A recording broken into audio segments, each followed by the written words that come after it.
তোমাদের রান্নাঘর কোথায়? রান্নাঘর এই দেখি একটু খোলো, এটা খোলো। কোথায় এগুলো? কি এগুলো তো রান্না করে না? এটা একটু উঠাও, এটা খোলো তো, ইয়েটা প্লেট।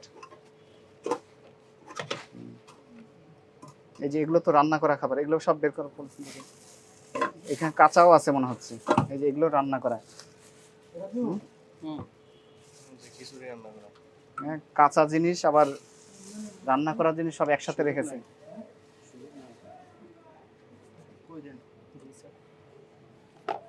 এগুলো সব বের করে সামনে নিয়ে যাও।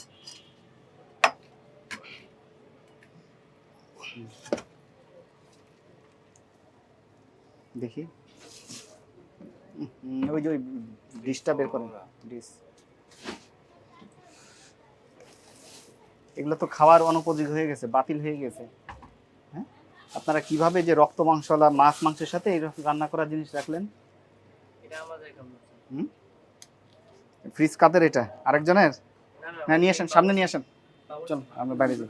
আপনারা ঠিকমতো মনিটর করেন না এগুলো? এই যে ফ্রিজের ভিতরে বাসি খাবার পেলাম, কাঁচা মাছ মাংসের সাথে রান্না করা খাবার রেখে দিয়েছেন প্রচুর। কারণ কি? আর এগুলো ঢেকে রাখেন না কেন?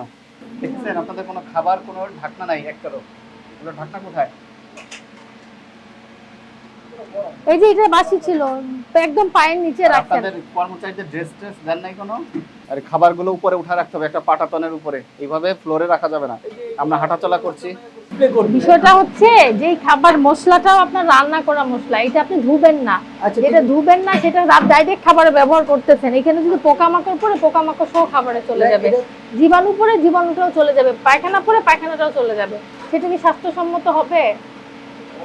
আর আপনার পায়ের ময়লা জুতাগুলো এখানে পড়তেছে, এটা কি খাবার যোগ্য হচ্ছে? এগুলো উপরে, এখানে উপরে ছিল, এটা কি উপরে ছিল? উপরে তো ছিল না। আপনাকে উপর পরিষ্কার করে উপরে ঢাকনাযুক্ত জায়গায় রাখতে হবে, যেন সেটা কোনো রকম ভাবে খারাপ না হয়, পোকামাকড় না পড়ে। বুঝতে পারছেন? চলেন সামনে চলেন। এখানে দুইটা লাইন আছে। এগুলো তো সব ভরে রেখেছেন আপনারা, দেখা যাচ্ছে মানে আবদ্ধ নোংরা পানি। না, আপনার প্লেট পরিষ্কার করতে হলে তো মানে চলমান পানি থাকতে হবে তো। না, ওগুলো ছেড়ে দেন না কেন? পানিগুলো আটকে রেখেছেন কেন? করার পরে তারপরে ওই যে ময়লা আছে তো ওইটা আমি তো দেখলাম সরাসরি ওখানে দিয়ে পরিষ্কার করছে, আপনি তো ছিলেন না। একটা হোটেল চালাতে হলে অনেক নিয়ম কানুন মানতে হবে। আপনাদের প্রতি আমাদের নির্দেশনা থাকলেও আপনারা ওগুলো নির্দেশনাগুলো পড়বেন। নিরাপদ খাদ্য আইন, একটা হোটেল চালাতে হলে কি কি নির্দেশনা দেওয়া আছে A to Z ভালো করে পড়তে হবে। আপনাদের ফ্রিজে বাসি খাবার রেখেছেন, তার সাথেই কাঁচা মাছ মাংস সহ রেখে দিয়েছেন তৈরি করা খাবার, এটা সম্পূর্ণ নিষিদ্ধ। বুঝতে পেরেছেন? এটা কন্টামিনেশন হয়। খাবারগুলো ফ্লোরে রেখে দিয়েছেন, আরেকটা অপরাধ। আপনার কোনো কর্মচারী আমি ড্রেস আপ দেখতে পাইনি, এটা আরেকটা অপরাধ। তারপরে আপনারা থালা বাসনগুলো পরিষ্কার করছেন নোংরা পানিতে, আবদ্ধ জলে আপনি ওই একই পানি দিয়ে পরিষ্কার করছেন, যেটা আরও অস্বাস্থ্যকর। এই সবগুলোই ভোক্তা অধিকার আইন অনুযায়ী দণ্ডনীয় অপরাধ।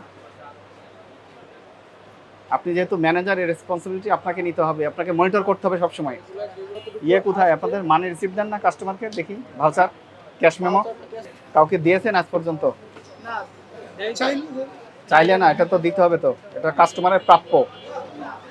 এবং কার্বন কপি আপনাদের এখানে থাকতে হবে। তাহলে বুঝতে পারছেন আপনাদের কি এগুলো আপনাদের কারেকশন করতে হবে। ঠিক আছে, আমরা আপনাদের একটা সুযোগ দিচ্ছি, যেগুলো বলছি এগুলো নোট করবেন এবং কারেকশন করবেন। আজকে আপনাদের সতর্ক করে 30,000 টাকা জরিমানা করা হলো।